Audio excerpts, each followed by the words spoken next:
Hello, my name is Min, and I have 278 games in my Steam library, many in my Switch library, and yeah, there's a lot of games. And these are the ones I abandoned, and I regret abandoning them. I have thought about them. I want to go back to them. These are the ones I feel are worth revisiting. I really want to give them another try, another go, or there's just something I left unfinished that I really want to finish. Please leave me a comment below about a game that you dropped and want to go back to. I obviously have plenty of games, yet I'm always craving the next one. And I wish I wasn't like that. I'm like always looking for some adrenaline rush of the next fun thing. Yet I am genuinely enjoying the current games I'm playing. I have this massive backlog that I feel haunts me.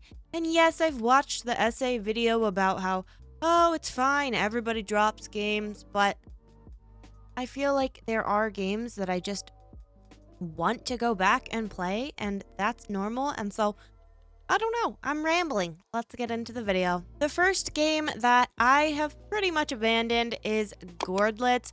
Gourdlets is a sandbox building game where these cute little vegetable creatures, or whatever a gourd is, comes up onto your island on a train, and they walk around and interact with the objects while you're building. It's really cool as Twitch integration. I actually did play it recently and revisit it, but I just wish I would revisit it more. It is an open sandbox game, so it's a little harder to get myself to just play it, to just go in and have no tasks and just play. And so I think that's why I don't always revisit this one, but it's one that I always want to revisit. I actually didn't include Tiny Glade on this list because I played a lot of Tiny Glade, but with Gourdlets, I feel like it's so cute, so pastel, so fun. You can do a lot with it. Yeah, so I've played about 5 hours of Gourdlets, and I want to go back and I want to play more. I already know that Gourdlets is worth revisiting. I've always had it in my little faves tab of my Steam categories that I've created because I really, really enjoy it, but I just don't make the time. So it's a game that I'm hoping to include more in my gaming menu. Or should I say menu? Sorry, pun. The next game is fairly new. It came out in May of 2025, and it is called Pixelia. I was so excited for Pixelia. I played the demo on a stream. I was following up with the game. I was so excited to find out about the release. I got the notification the minute they said they had a release date. I was so excited for this game, but then I just kind of dropped it. I don't know why. I feel like it's a really solid game with a lot to do, and it's very fun. It's very different. It's got all the life sim elements and stuff. It's not all about farming, so it's a bit different and fun and chaotic. So I really want to play more of Pixelia, but I just completely dropped it. I only played about 4 hours of the game, which for me is just a first look stream. So I feel like I didn't go back to Pixelia because of how massive the game is.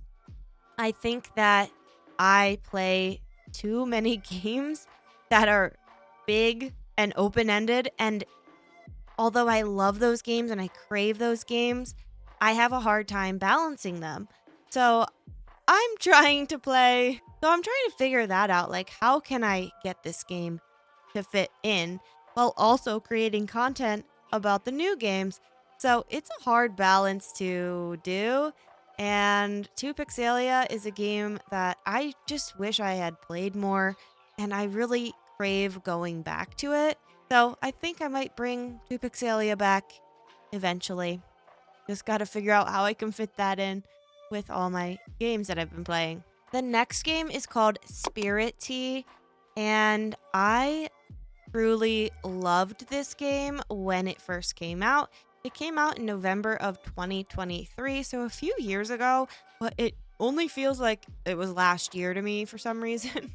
And Spirit Tea has the vibes of Spirited Away a little bit because you do run a bathhouse at night for spirits, and it's really, really cool in that way. It has a pixel art style that's very different and unique, and it just gives a really cute Japanese vibe that I really enjoyed when I played this game. I don't know how much of the game I played because I was playing it through Game Pass on my PC, and I don't have that anymore. But I do own the game on my Steam because a friend kindly gifted it to me, and I've just been dying to go back and play it again. I just haven't. I just haven't done it because it's another one of those games that is pretty big and I have to start it over, and it's hard for me to find the time in my life to play these games. But it's one that I do find worth replaying and I really, really enjoyed and would love to go back to. I find myself seeing it in my library and being like, I want to play that. So Spirit Tea is on this list, and it's a game that I definitely want to revisit and not leave abandoned. All right, we have a theme. This one's a little different. This one is called Snacko, and yes, it is a farming sim, and yes, it is an open-ended game that's pretty in-depth, and it's going to take a lot of time for me to play. Snacko, when I first played it, was in early access. Now Snacko has been fully released as of this year, I think only a couple months ago, so I have been wanting to play it. Yeah, you play as a cat who, I forget what happens, but I think you, washed up upon the shore. You and your childhood friend set off with the goal to turn things around and start a new life. Explore, gather, build up the town from scratch, and you'll be proud to call it home. I don't know what this art style is called, but it's kind of like a 2D, 3D mix, but it's still pixel art, and it just looks so cool and unique. It has overwhelmingly positive reviews on Steam. That really makes me want to go back and restart Snacko. So that one's also on my list. I've played 3 hours of the game, and I did watch a friend of mine, Snacksident on Twitch, who played this game in the full release, and I saw so many improvements from the early access that I was really impressed with. So I would love to actually go in and play this game and not just do another first look, but to actually commit to getting somewhere in the game. Okay, we have another one that's kind of similar. I didn't stagger these very well. I played actually quite a bit of this game. I played 30 hours of Moonstone Island, and I've kind of abandoned the game, and I really want to go back. I really want to start all over. One of my last experiences in this game was I was playing the game during a scavenger hunt kind of competition that I was doing with Peyton and Pat, who I'm on the Slow Burn podcast with. In the midst of doing this challenge to find one of those storms in the game, all of my spirits ran away. I have no spirits in the game except for the ones that were on my team at the time, and that kind of made me not really visit the game again. But I always hear people talking about it. It's always getting updates. It has evolutions now for spirits. They've added new spirits. I have DLC for this game, so I'd really love to play it more. I actually have it on my Switch and my PC, so I just want to invest in it more and play it again and revisit this game because it's a good game. I remember being so addicted to Moonstone Island that I was carrying my Steam Deck everywhere I went around my house, putting it down, doing my card, getting my food ready, doing my little game. And I'm not huge on the turn-based combat with the card battling, but in this game it's really nice and it doesn't bother me too much. It can be a little long, but the more you level up, I feel like the easier it gets. But again, it's one of those games that I'm just putting in the back of my head, and I'm like, how do I prioritize all these games I've had a little taste of, and now I need to figure out how I can balance that because more and more games are coming out. Number 6 is Cozy Caravan. I love Cozy Caravan. I know that Cozy Caravan is in early access and had a pretty rough early access journey. I'm glad they launched in early access to begin with, but it was a bit rough around the edges when it first launched, and there definitely was a cap to the amount of gameplay you could do. And I did go in for a while and check out the new updates every so often. So it's a very fun game where you run a market in different towns. You have a caravan that you drive around with your friend, and you get to the different towns. You run the market on the weekends, and you gather items. You do quests for different people. You carry them around on your caravan. And the map gets larger as you play. You get to upgrade your caravan, you get to cook and do all sorts of things to prepare for the market on the weekends. And I really, really loved the game. I actually played 30 days of the game and did a video on that.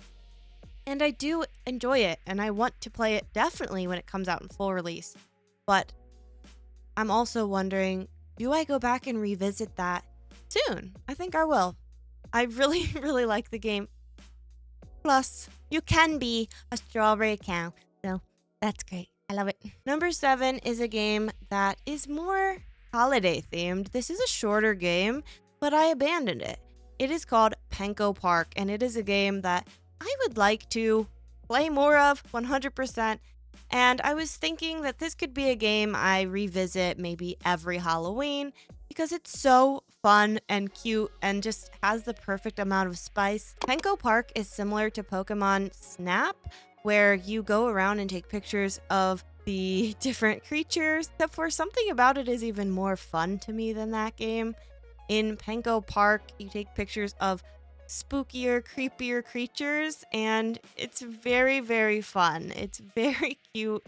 The game came out in 2020, and I just want to play more of it. I only played like an hour of it, and I feel like there's so much more to do, and it's kind of a fun game to try to 100% because you can get all the pictures of them and everything. So Panko Park, it's a little more simple, but it's a game that I just look at and I'm like, I loved that game. I had a good feeling about that game when I played it and would love to revisit it. Last but not least is one of my favorite little short and sweet cozy games, and it is called A Tiny Sticker Tale. You play as this cute little donkey, and there is a little bit of like story elements to it, but essentially you're in this world and you go through these different spaces on the map, and you need to figure out how to navigate the map using the stickers you find along the way. So you'll capture them in your sticker book, take them with you, and yeah, figure out the puzzles. It is so much fun, and I loved it so much. And some of these are pretty tricky. I had to look them up or figure it out. And I didn't technically like abandon this game, but it just feels very unfinished to me because I am missing one achievement, which I would have to replay the entire game for. And I've mentioned this on my channel like a million times.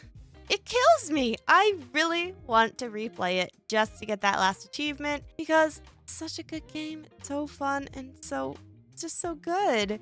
So once I kind of forget that one in my head a little more, I think I'll go back and I'll replay it. And I'll enjoy it because I know I enjoy this game. I'm very, very eager to eventually finish that one last achievement. So these are the cozy games that I abandoned, but I want to revisit. Let me know what games you abandoned but really want to revisit, or games you want to restart, replay, and just haven't. And yeah, give me a spiel on that in the comments below. I'd love to hear from you. If you want to talk with me or interact with me even more and with this community, you can join our Discord. We'd love to have you. And if you want more content from me, more videos, my podcast, and live streams, you can become a YouTube member of the channel. Thank you so much to our members of the channel for supporting in that way. And hopefully, I'll see you in my next YouTube video. Bye!